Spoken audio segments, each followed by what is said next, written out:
Donald Trump's envoy to Greenland got a rude awakening when he took a trip there over the past few days to harass and intimidate the Greenlandic people.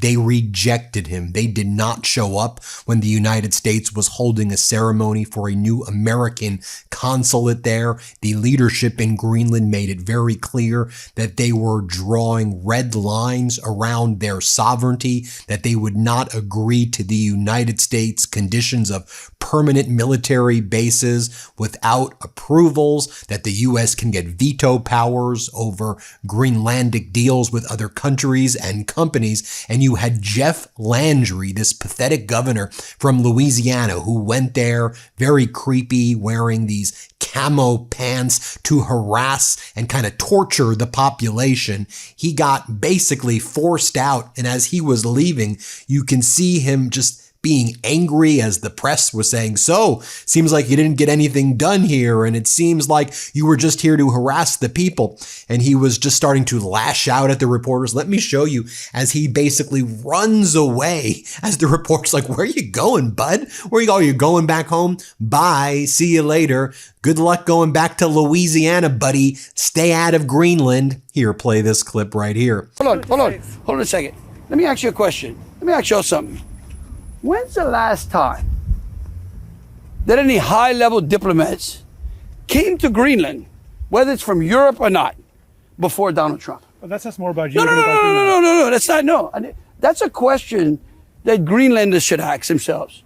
Who cares more about Greenlanders than the Trump administration and the president? Because seemingly before the president, no one cared. But why don't you build relations rather than just come without an invitation? Governor, you came without an invitation. Wait a minute. Let me ask you a question. If you showed up in Louisiana, am I going to throw you out because you weren't invited? I'm not no. This place was open. This conference is open to the public.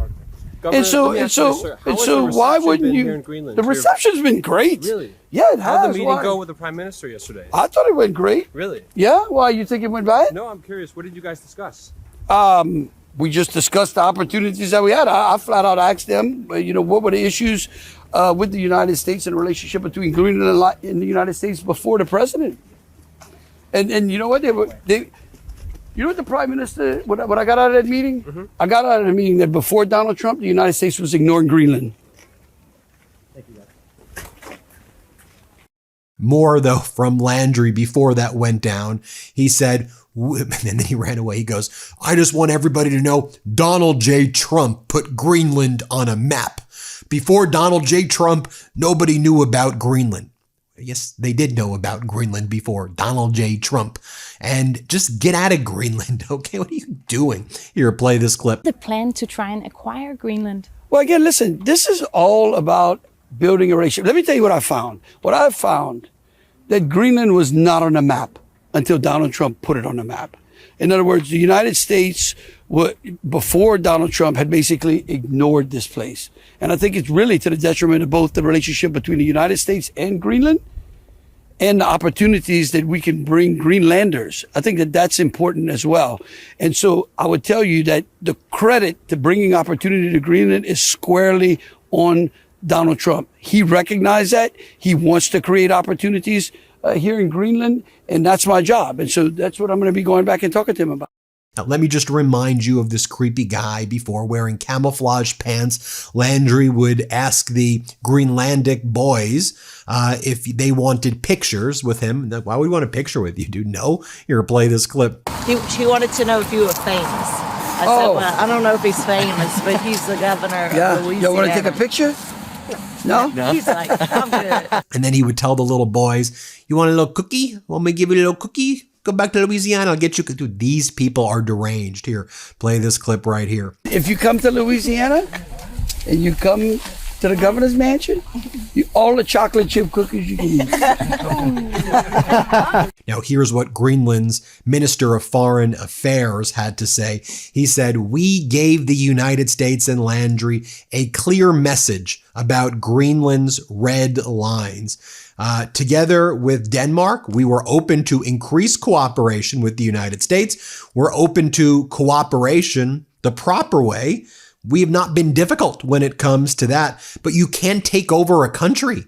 You can't take over us. That's not what you do to friends. You don't get to threaten us. Quote, I hope that people from the United States will become wiser by being here, whether it's Landry or others who are participating in the conference today. If you want to be here, respect international law and the people, says the Greenlandic leader, who will not report further from the meeting with the U.S. Special Envoy. We're done with you. And so there was a business conference taking place in Greenland. That's how Landry asserted himself. He wasn't like invited there by the government. There was just a conference that was open to the public, as you heard before, and he just showed up like a predator, like a creep. And he went in there trying to make demands, and the Greenland leaders were like, nah, no, go away. Here, let me show you what Greenland's foreign minister said. I've translated this into AI so you can hear it. Let's play it. The special envoy arrived here yesterday. Is that what you gave to him? Well, he was clearly told where Greenland's red lines are drawn, and that we have been saying all along that Greenland is not for sale. You cannot simply take over a country that is owned by the Greenlandic people, which the Greenlanders will always own. So that was made perfectly clear, but he was also clearly told that it has not been us who have been difficult when it comes to trying to increase cooperation. Greenland and Denmark working together for Greenland, and I know from the Danish side too, have sought closer ties with the US, but the door hasn't really opened. Then someone just shows up and says they want to take over a country. You can't do that. That's no way to treat your friends. I made that clear yesterday. You mentioned that some people talk about Greenland without knowing enough about it. Do you get the impression that he was better informed after your meeting? Well, I hope that people learn something from being here, whether it's someone named Landgrage or others participating in this conference today. I mean, if you want to be up here in Greenland, you need to have a strong partnership with the Greenlanders with respect for the people, but not least for the international community. Now, Rufus Gifford, my friend, you've seen him on the show before here. He's a Midas Mighty, and he's also the former ambassador to Greenland.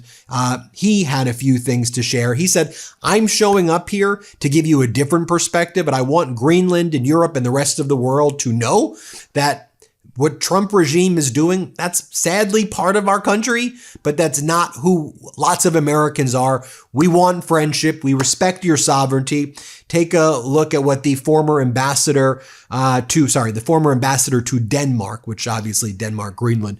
Here's what he has to say. Let's play this clip. Fallen in love with Greenland, with Denmark, with the entire kingdom over the course of my time.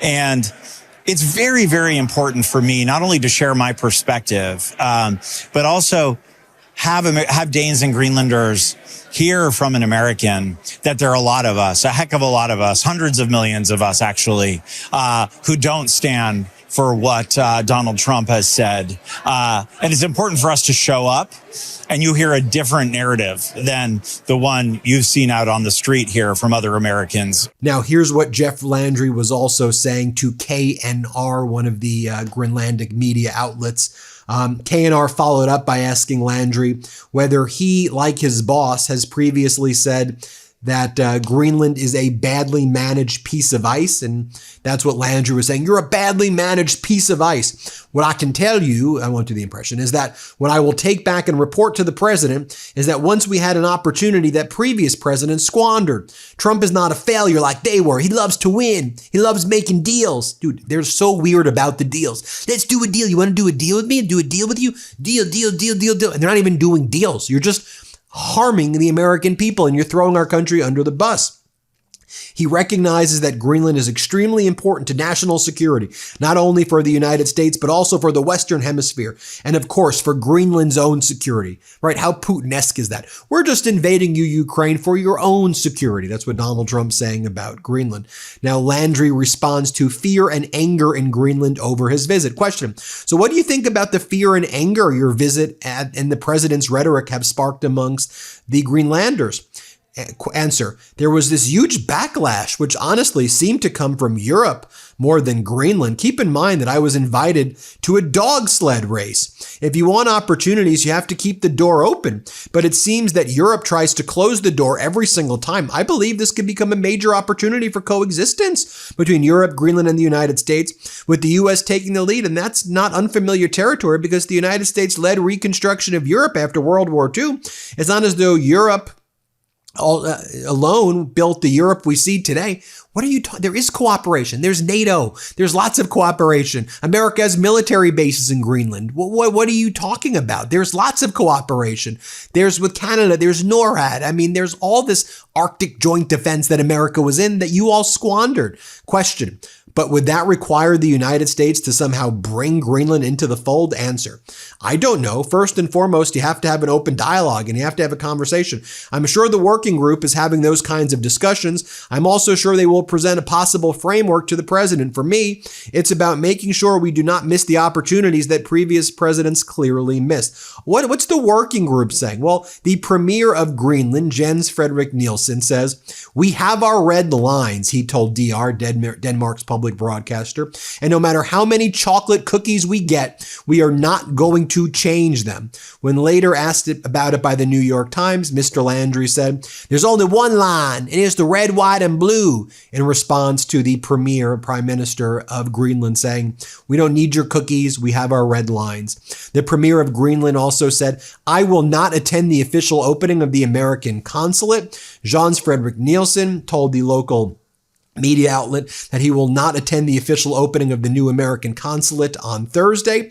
He cannot say whether other members or ministers might attend, but for his part, the answer is a clear no. "We have not made a formal political decision, but I will not participate." To mark the official opening, the consulate has invited guests to a large reception on Thursday at its new premises in central Nuuk. Now, this follows Canada opening up its consulate there, which was widely attended by the leadership in Greenland because they were happy for Canada's support and respect of their sovereignty. Also, it should be noted when Trump's envoy to Greenland, Jeff Landry, arrived in Nuuk, as Orla Jolson explains, he was accompanied by a physician named Joseph Griffin, who told the Danish broadcaster TV2 News that he had traveled to gain insight into Greenland's healthcare system. However, Greenland's Department of Health told the media outlet that it had not been contacted regarding any planned meeting. The Department of Health and Persons with Disabilities is not aware of any plans for a meeting. The Greenlandic health minister said this is all deeply problematic. According to Griffin, he is in Nuuk as a volunteer for the health of the people of Greenland. What in the world are you talking about? And the Greenlandic health minister, Anna Wangenheim, says it is deeply problematic when individuals with a political mission to make Greenland part of the United States send a so-called volunteer doctor to Nuuk to assess our needs. Greenlanders are not test subjects in a geopolitical project right there. And finally, I'll share this with you. On May 18, 2026, you had the government of Greenland and France signed a memorandum of understanding to strengthen cooperation in the field of critical raw materials there. So you see Greenland now looking to other allies who want to help, unlike the United States, who is openly hostile. And I'll leave you with this. When the Canada consulate opened, it was attended widely by Greenlandic leadership, by the Greenlandic government, and they all sang, "Oh, Canada," together because it was a joyous moment, not hostile predators showing up. Let's play this clip.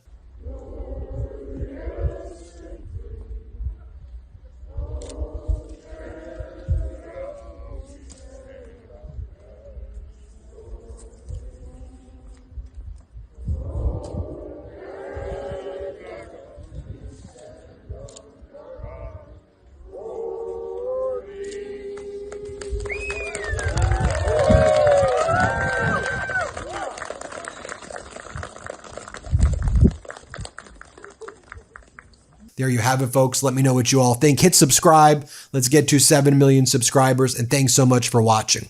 Want to stay plugged in? Become a subscriber to our Substack at MeidasPlus.com. You'll get daily recaps from Ron Filipkowski, ad-free episodes of our podcast, and more exclusive content only available at MeidasPlus.com.